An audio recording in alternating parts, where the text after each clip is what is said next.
What is the difference between evaporation and transpiration? বাষ্পীভবন এবং স্থূল শোষণের মধ্যে প্রথম পার্থক্য হলো উৎস।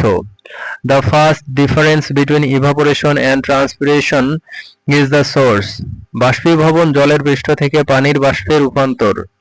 Evaporation is the transformation of water from its surface into vapor.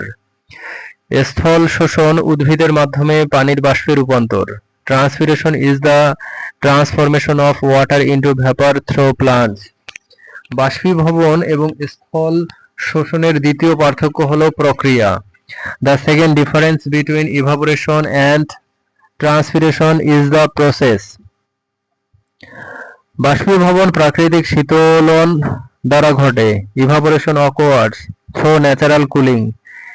স্থল শোষণ উদ্ভিদের শিরার মাধ্যমে ঘটে। Transpiration occurs through plants veins. বাষ্পীভবনের উদাহরণ হলো হ্রদ থেকে জলের বাষ্পীভবন। An example of evaporation is the evaporation of water from a lake. এটি সূর্যের তাপে জল বাষ্পে রূপান্তরিত হয়। It transforms water into vapor due to solar heat. স্থল শোষণের উদাহরণ হলো গাছ থেকে পানির বাষ্পীভবন। An example of transpiration is the evaporation of water from a tree. এটি পাতার মাধ্যমে জল বেরোয়। It releases water through leaves.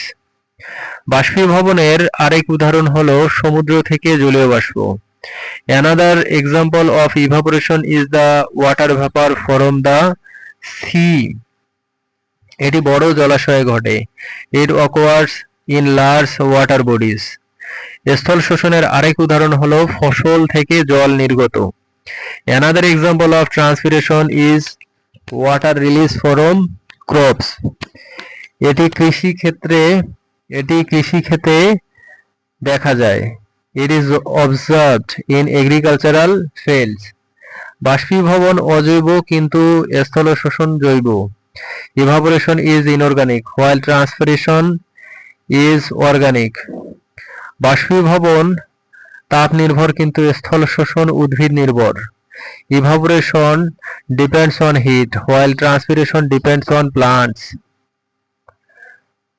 বাষ্পীভবন দ্রুত হতে পারে কিন্তু স্থল শোষণ ধীরে। Evaporation can be rapid while transpiration is slow. বাষ্পীভবন এবং স্থল শোষণ উভয়ে জল চক্রের অংশ। Both evaporation and transpiration are part of the water cycle. বাষ্পীভবন পানির পৃষ্ঠ থেকে শুরু কিন্তু স্থল শোষণ উদ্ভিদের ভেতরে। Evaporation starts from the water surface while transpiration starts within plants.